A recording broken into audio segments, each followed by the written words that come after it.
ஒவ்வொரு ஆண்டும் மார்ச் 20ஆம் தேதி உலக மகிழ்ச்சி தினத்தை முன்னிட்டு மகிழ்ச்சியான நாடுகளின் பட்டியல் வெளியிடப்படும். ஊழல் இல்லாதது, நீண்ட ஆயுள், தங்கள் முடிவுகளை தாங்களே எடுப்பது போன்றவற்றின் அடிப்படையில் மகிழ்ச்சிகரமான நாடுகள் வரையறுக்கப்படுகின்றன.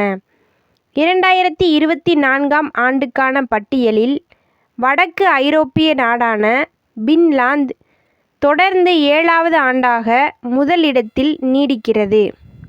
பின்லாந்து நாட்டின் இயற்கை தொடர்பு மற்றும் ஆரோக்கியமான வேலை வாழ்க்கை சமநிலை ஆகியவை அந்நாட்டு மக்களின் மகிழ்ச்சிக்கு முக்கிய காரணம் என ஆய்வாளர்கள் கூறுகிறார்கள்.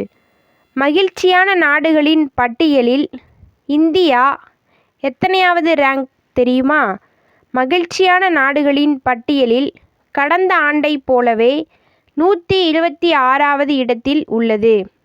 அதே நேரம் இந்தியாவின் அண்டை நாடுகளான சீனா 60வது இடத்திலும், நேபாளம் 93வது இடத்திலும், பாகிஸ்தான் 108வது இடத்திலும், மியான்மர் 118வது இடத்திலும், இலங்கை 128வது இடத்திலும், வங்கதேசம் 129வது இடத்திலும் உள்ளன.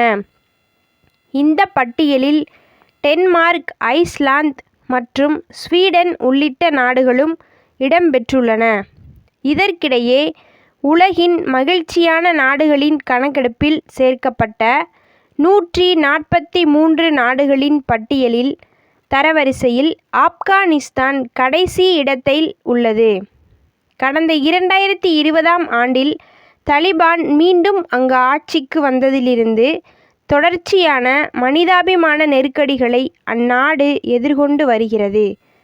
மகிழ்ச்சியான நாடுகளின் பட்டியலில் டாப் 20 நாடுகளில் இருந்து அமெரிக்கா மற்றும் ஜெர்மனி நாடுகள் முறையே 23வது மற்றும் 24வது இடத்திற்கு சென்றுள்ள நிலையில், கோஸ்டாரிகா மற்றும் குவைத் நாடுகள் இந்த பட்டியலில் டாப் 20க்குள் நுழைந்து முறையே 12வது மற்றும் 13வது இடங்களை பிடித்துள்ளது. கடந்த ஆண்டு தரவரிசையில் அமெரிக்கா 16வது இடத்தில் இருந்தது குறிப்பிடத்தக்கது. இந்த ஆண்டு கனடா 15வது இடத்திலும், பிரிட்டன் 20வது இடத்திலும், பிரான்ஸ் 27வது இடத்திலும் உள்ளன. உலகின் மகிழ்ச்சியான நாடுகள் பட்டியலில் 15 மில்லியனுக்கும் அதிகமான மக்கள் தொகையுடன் நெதர்லாந்து மற்றும் ஆஸ்திரேலியா மட்டுமே டாப் 10 இடங்களிலும், 30 மில்லியனுக்கும் அதிகமான மக்கள் தொகையுடன் கனடா மற்றும் இங்கிலாந்து டாப் 20 இடங்களிலும் உள்ளன. Subscribe and like the videos. Thank you.